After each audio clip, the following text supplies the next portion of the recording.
Hi hello welcome to Aadhan health. నేను చైత్య. కొంతమంది couples న్యాచురల్గా కన్సీవ్ అవ్వలేకపోతూ ఉంటారు. అలాంటి వాళ్ళు ఐవీఎఫ్ని కానీ లేకపోతే ఐయుఐని కానీ చూస్ చేసుకుంటూ ఉంటారు. అండ్ ఇంకొంతమంది ఎగ్ డొనేషన్ దాకా వెళ్తూ ఉంటారు. అసలు ఎగ్ డోనర్ని మనం ఎలా సెలెక్ట్ చేసుకోవాలి? వన్స్ ఎగ్ రిలీజ్ అయ్యాక అది మదర్ వూమ్లోకి వెళ్ళే మధ్యలో ప్రాసెస్ ఎలా ఉండబోతుంది? వేరే వాళ్ళ దగ్గర నుంచి ఎగ్ తీసుకొని ఒక మదర్ వూమ్లోకి ఇంజెక్ట్ చేశాక ఆ ప్రాసెస్ అంతా న్యాచురల్గానే ఉంటుందా? ఫ్యూచర్లో వచ్చే కాంప్లికేషన్స్ ఎలా ఉంటాయి? ఇలాంటి వాటన్నిటి గురించి చాలామందికి అవేర్నెస్ లేదు. సో దీని గురించి మాట్లాడడానికి 20 years ఎక్స్పీరియన్స్ ఉన్నటువంటి ఐవీఎఫ్ స్పెషలిస్ట్ డాక్టర్ విద్యాలత గారు ఉన్నారు. సో డాక్టర్ గారు ఈ ఎగ్ డొనేషన్ గురించి చాలా నీట్గా డీటెయిల్డ్గా ఎక్స్ప్లెయిన్ చేశారు. సో వీడియో చివరి వరకు చూడండి. అండ్ మీలో ఎవరికైనా సరే ప్రెగ్నెన్సీ గురించి ఏమైనా డౌట్స్ ఉన్నాయి అని అంటే మా కింద కామెంట్ సెక్షన్లో ఖచ్చితంగా కామెంట్ చేయండి. మీ డౌట్స్ని నేను అడిగి వాటికి ఆన్సర్స్ తెలుసుకుంటాను. మ్యామ్, ఇన్ఫర్టిలిటీ విషయానికి వస్తే జనరల్లీ మనం ఎగ్ డొనేషన్ గురించి వింటూ ఉంటాం. అసలు ఎగ్ డొనేషన్ అంటే ఏంటి? అండ్ అసలు ఎగ్ డొనేషన్ చేయడానికి ఒక పర్సన్ని ఎలా సెలెక్ట్ చేస్తారు? ఎగ్ డొనేషన్ అనేది ఒక మహిళకి అండాలు లేకపోయినా, లేకపోతే అండాల క్వాలిటీ బాగాలేకపోయినా, లేకపోతే తనకి జెనెటిక్ కండిషన్ ఉంది, అది నెక్స్ట్ జనరేషన్కి పాస్ చేయొద్దు అనుకుంటుంది. అలాంటప్పుడు డోనర్ ఎగ్ని ఎంచుకుంటారు అనమాట. అసలు అండాలు లేకపోవడం అనేది ఎందుకు జరుగుతుంది? వయసు పైబడిన వాళ్ళకి, అంటే 40 ఏళ్ళు దాటిన వాళ్ళకి అండాల కౌంట్ అనేది బాగా తగ్గిపోవటం, క్వాలిటీ తగ్గిపోవటం జరుగుతుంది. అలాంటి వాళ్ళు కొంతమందికి ఏంటంటే యంగ్ ఏజ్లోనే ప్రిమెచ్యూర్ ఒవేరియన్ ఇన్సఫిషియన్సీ అంటాం. అంటే ఏంటంటే అండాల కౌంట్ అనేది బాగా తగ్గిపోతుంది అనమాట. ఎందుకు వస్తుంది? వాళ్ళకి జెనెటిక్ కండిషన్ ఉండొచ్చు, లేకపోతే సమ్టైమ్స్ ఏమవుతుందంటే క్యాన్సర్ వచ్చి వాళ్ళకి కీమోథెరపీ కానీ రేడియోథెరపీ కానీ అయితే అప్పుడు ఈ అండాలు అనేది పోతాయి అన్నమాట. అండ్ అలా కాకుండా ఒక్కొక్కసారి సర్జరీ అవుతుంది ఓవేరియన్ సిస్ట్ తీయడానికి. ఆ సిస్ట్ తీసే ప్రక్రియలో నార్మల్ ఓవరీ కూడా వచ్చేస్తుంది అనమాట. అలాంటి వాళ్ళల్లో ఈ అన్ని కండిషన్స్లో ఏంటంటే అండాల కౌంట్ అనేది చిన్న వయసులోనే 40 ఏళ్ళకి కన్నా తక్కువే ప్రిమెచ్యూర్ ఒవేరియన్ ఇన్సఫిషియన్సీ అంటాం. ఇలాంటి వాళ్ళల్లో అవసరం పడుతుంది. అలాగే కొంతమంది ఐవీఎఫ్ సైకిల్ వాళ్ళ సొంత ఎగ్స్తో చేసుకుంటారు. రిపీటెడ్గా పూర్ క్వాలిటీ ఎగ్స్ వస్తాయి అన్నమాట. అలాంటి వాళ్ళల్లో కూడా డోనర్ ఎగ్స్ తీసుకోవచ్చు. ఓకే, ఎలా సెలెక్ట్ చేస్తారు అంటే ఇప్పుడు ఒక బిల్ వచ్చిందమ్మా, ఏఆర్టీ బిల్ అనేది 2021లో. ఇప్పుడు డోనర్ అనేవాళ్ళు ఎవరైనా కానీ ఆ బ్యాంక్, ఏఆర్టీ బ్యాంక్తో రిజిస్టర్ అయి ఉండాలన్నమాట. సో డోనర్ సెలెక్షన్ ఎలా చేస్తారు అంటే థరో స్క్రీనింగ్ ఉంటుంది. హిస్టరీ తీసుకుంటాము, వాళ్ళకి ఏమైనా జెనెటిక్ కండిషన్స్ ఉన్నాయా, లేకపోతే వాళ్ళ ఏమైనా ఇంకా మెడికల్ కండిషన్స్ ఉన్నాయా, కొన్ని స్క్రీనింగ్ బ్లడ్ టెస్ట్ ఉంటాయి, వైరాలజీ మార్కర్స్ అని. అవన్నీ చేసుకున్న తర్వాత అప్పుడు డోనర్ అనేది సెలెక్ట్ చేస్తాం. ఎలా అంటే మ్యాచ్ చేయడానికి చూస్తాం. ఇప్పుడు మహిళ యొక్క కొన్ని క్యారెక్టరిస్టిక్స్ తీసుకుంటాం. ఐ కలర్ ఏంటి, స్కిన్ కలర్ ఏంటి, తర్వాత హెయిర్ కలర్ ఏంటి, హైట్ ఏంటి, అలాగే బ్లడ్ గ్రూప్ ఏంటి, ఇలా మ్యాచ్ చేయడానికి ట్రై చేస్తాం అన్నమాట. అండ్ డోనర్ వయసు అనేది 23 నుంచి 35 సంవత్సరాల లోపు ఉండాలి.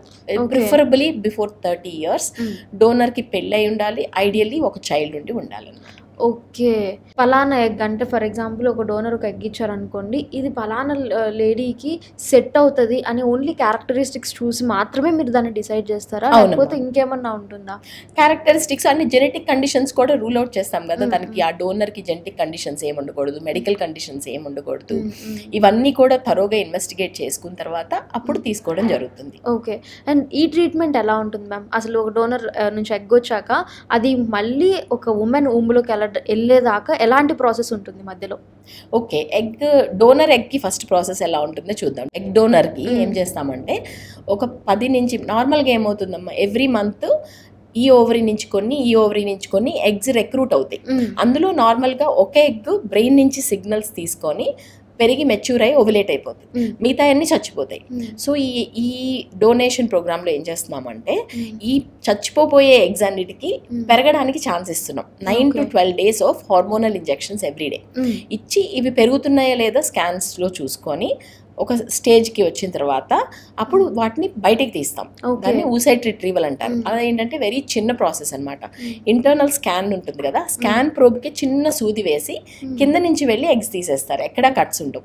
సో ఆ ఎగ్స్ తీసిన తర్వాత ఈ రెసిపియంట్ ఎవరైతే ఉన్నారో వాళ్ళ హస్బెండ్ తోటి స్పర్మ్ తోటి ఈ ఎగ్స్ని కలపడం అనేది జరుగుతుంది. కలిపి పిండం తయారు చేసి ఈ పిండాలని 5 days ల్యాబ్లో గ్రో చేసి బెస్ట్ క్వాలిటీ ఉన్న ఎంబ్రియోని తీసి ఈ రెసిపియంట్ యూట్రస్లోకి ప్రవేశపెడతాం. దాన్ని ఎంబ్రియో ట్రాన్స్ఫర్ అంటారు అనమాట. ఓకే. ఫర్ ఎగ్జాంపుల్ ఇప్పుడు ఒక ఉమెన్‌కి హార్మోనల్ ఇంబాలెన్స్ ఉంది. తను తన ఓన్‌గా న్యాచురల్‌గా తను కన్సీవ్ అవ్వలేకపోతుంది అన్నప్పుడు ఎగ్ డోనర్ నుంచి ఒకవేళ ఎగ్ తీసుకుంటే తను ఆ ఎగ్‌ని 9 మంత్స్ క్యారీ చేయడానికి వీలవుతుందా? అంటే తనకంత స్టామినా ఉంటుందా?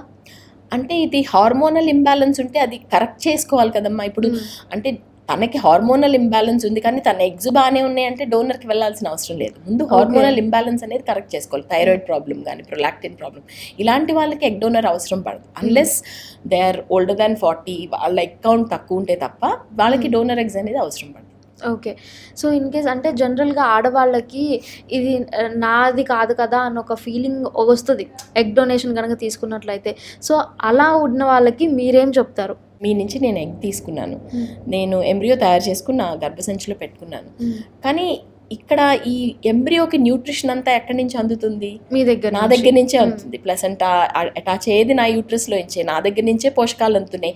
నా హార్మోన్లే ప్రభావం వల్లే పెరుగుతుంది. అండ్ ఆల్సో నా మూడ్, నా మెంటల్ స్టేటస్, ఆ ప్రభావం అంతా ఆ జీన్ ఎక్స్ప్రెషన్ మీద ఉంటుంది. సో ఎవరికైనా కానీ ప్రెగ్నెన్సీ టైంలో అందుకే చెప్తాము మంచి ఆహ్లాదకరంగా ఉండాలి, మంచి మ్యూజిక్ వినాలి, మంచి వాళ్ళతో మాట్లాడాలి. ఇవన్నీ ఎందుకంటే that will shape your babies future. So egg నాది జెనెటిక్గా నాది కాకపోవచ్చు కానీ షేప్ అయ్యేది బేబీ నాలోనే కదా. So once the baby is born you won't even remember that it is a donor egg. ఆ బాండింగ్ అనేది వచ్చేస్తుంది. అవును. అండ్ కొంతమంది ఉమెన్ కూడా చాలా సైకలాజికల్గా డౌన్ అయిపోయి ఉంటారు, వాళ్ళకి ఏం ఛాన్స్ లేదు అన్నప్పుడు. సో వాళ్ళు ఎగ్ డొనేషన్కి వచ్చినప్పుడు కూడా వాళ్ళు సైకలాజికల్లీ కొంచెం ఇదిగానే ఉంటారు. వాళ్ళకి మీరు ఎలాంటి సజెషన్స్ ఇస్తారు? వాళ్ళకి ఎలా మోరల్ సపోర్ట్ ఇస్తారు? ఇక్కడ డోనర్ ప్రోగ్రామ్ కోసం వెళ్ళే ఎవరికైనానమ్మా సైకలాజికల్ కౌన్సిలింగ్ అనేది చాలా ఇంపార్టెంట్. సపోర్టివ్ కౌన్సిలింగ్ చాలా చాలా ఇంపార్టెంట్. ఎందుకంటే they need to understand what the implications are in future. So ఇలా మీరు అడిగారు కదా నాది కాదు అనిపిస్తుంది, అవన్నీ క్లియర్గా ఎక్స్ప్లెయిన్ చేయగలగాలి. అండ్ వాళ్ళకి ఇంప్లికేషన్స్, ఈ ప్రోగ్రామ్కి వెళ్ళడం వల్ల లాభాలేంటి, వెళ్ళకపోవటం వల్ల నష్టాలేంటి, వెళ్ళకపోవటం వల్ల ఏంటి ప్రాబ్లమ్స్ అనేది అన్ని క్లియర్గా డిస్కస్ చేయాలి. అండ్ జెనెటిక్ కౌన్సిలింగ్ తరోగా అయిన తర్వాతే ఈ సపోర్టివ్ కౌన్సిలింగ్ అయిన తర్వాతే ఈ ప్రోగ్రామ్కి వెళ్ళాలన్నమాట. అండ్ దట్టు ఒక్కటి నేను చెప్పదలుచుకున్నానమ్మా, ఏంటంటే ఈ ఏఆర్టీ బిల్ వచ్చిన తర్వాత మంచిది ఏం జరిగిందంటే ఇండియాలో ఒక్కొక్క డోనరు ఒక్కొక్క రిసిపియంట్కే ఇవ్వగలదన్నమాట. ఇదివరకు I know this might raise controversy but I want to put this across. ఏంటంటే ఇంతకుముందు ఏఆర్టీ బిల్ అనేది రాకముందు 2021 ముందు రకరకాల ప్రాక్టీసులు జరిగేది ఇండియాలో. ఏంటంటే ఒక్క డోనరు 4-5 సార్లు ఇచ్చేయడం, ఆ ఒక్కొక్కసారి ఆ ఇచ్చిన ఎగ్స్ని ఇద్దరికి స్ప్లిట్ చేయడం, ఇలాంటివన్నీ జరిగినాయి అమ్మ ప్రాక్టీసెస్. అలాగే ఇప్పుడు నేను వచ్చి ఐవీఎఫ్ ట్రీట్మెంట్ తీసుకున్నాను, నాకు పిల్లలు పుట్టేశారు, ఇంకా కొన్ని ఎంబ్రియోస్ మిగిలినాయి, ఆ ఎంబ్రియోస్ వేరే వాళ్ళకి ఇచ్చేయడం, ఇలాంటి ప్రాక్టీసెస్ అన్నీ జరిగినాయి. ప్రాబ్లం ఏమవుతుంది అంటే ఇప్పుడు ఏఆర్టీ బిల్లో చెప్పారు, ఇప్పుడు డోనర్ ఎగ్ రిసీవ్ చేసుకున్న వాళ్ళు పుట్టిన చైల్డ్కి 16 years వచ్చిన తర్వాత ఆ బయోలాజికల్ మదర్ గురించి నాన్ ఐడెంటిఫైబుల్ ఇన్ఫర్మేషన్ అంతా యాక్సెస్ ఉంటుంది నేషనల్ రిజిస్ట్రీలో. అంటే ఏంటి, hair colour, skin colour, I colour etcetera. 18 years వచ్చాక ఐడెంటిఫైబుల్ ఇన్ఫర్మేషన్ అంతా తెలుస్తుంది అనమాట. ఇది ఎందుకు ఇంపార్టెంట్ అంటే not that the donor will have any responsibility towards the child. Important ఎందుకు అంటే ఇప్పుడు మీరున్నారమ్మా, మీరు నాకు ఎగ్స్ డొనేట్ చేశారు, మీరు నాకు డొనేట్ చేసే ముందే మీకు ఒక బేబీ బాయ్ ఉన్నారు, నాకు మీ ఎగ్స్తో నేను కన్సీవ్ అయ్యాను, కన్సీవ్ అయ్యి నాకు బేబీ గర్ల్ పుట్టింది. ఫ్యూచర్లో వీళ్ళిద్దరూ కలిసి if they want to get married actually they or half siblings. That is morally, ethically and genetically wrong. Okay, అలాగే నాకు కన్సర్న్ ఏంటంటే ఈ ఏఆర్టీ బిల్ రాకముందు చాలా రకాల ప్రాక్టీసెస్ నేను ఇందాక చెప్పినట్టు జరిగినాయి. నేను ఎగ్ డొనేషన్ ద్వారా కానీ, స్పర్మ్ డొనేషన్ ద్వారా కానీ, ఎంబ్రియో డొనేషన్ ద్వారా కానీ పిల్లల్ని కన్న దంపతులకి ఒక్కటే విన్నవించదలుచుకున్నాను, ఏంటంటే మీ పిల్లలకి యుక్త వయసు వచ్చిన తర్వాత దయచేసి చెప్పండి మీరు ఇట్లా డోనర్ ద్వారా కన్సీవ్ అయ్యారు అని. ఎందుకు ఇంపార్టెంట్ అంటే వాళ్ళు పెళ్లి చేసుకునే టైంలో పోనీ మీరు చెప్పదలుచుకోకపోయినా అట్లీస్ట్ అంటే చెప్పడం అనేది ఇంపార్టెంట్. ఎందుకంటే పెళ్లి చేసుకునే టైంలో అట్లీస్ట్ జెనెటిక్ యాన్సెస్ట్రీ టెస్ట్ అని మనకి, ఎందుకంటే డోనర్ ట్రేసబిలిటీ ఉండదు అంతకుముందు చేసిన ప్రాక్టీసెస్లో, అట్లీస్ట్ జెనెటిక్ యాన్సెస్ట్రీ టెస్ట్ అనేది చేసుకుంటే దెన్ వాళ్ళ సిబ్లింగ్స్ కాదు అనేది తేల్చుకుంటే అట్లీస్ట్ భావితరాలకి ప్రాబ్లమ్స్ రాకుండా ఉంటాయి అన్నమాట. ట్రూ. అండ్ మ్యామ్ ఇప్పుడు ఎగ్ డొనేషన్ అంటే కేవలం బ్యాంక్ నుంచి వచ్చింది మాత్రమే యాక్సెప్ట్ చేస్తారా, లేకపోతే తెలిసిన వాళ్ళు ఎవరైనా కూడా యాక్సెప్ట్ చేసే ఛాన్స్ ఉంటుందా? అంటే నోన్ డోనర్స్ కూడా యాక్సెప్టబుల్ అమ్మా. అయితే నోన్ డోనర్ కూడా ఏఆర్టీ బ్యాంక్లో రిజిస్టర్ చేసుకుని అట్లానే రావాలి, ఓకే, డైరెక్ట్గా రావడానికి లేదు. బట్ జనరల్గా ఏంటంటే నోన్ డోనర్ ఇప్పుడు మా సిస్టర్ ఇస్తారండి అట్లా అనుకున్నప్పుడు generally it is better to go for anonymous than known donor. అంటే తర్వాత ప్రాబ్లమ్స్ రావచ్చు కదా, వెళ్ళకూడదనేం కాదు, but this is what is preferable.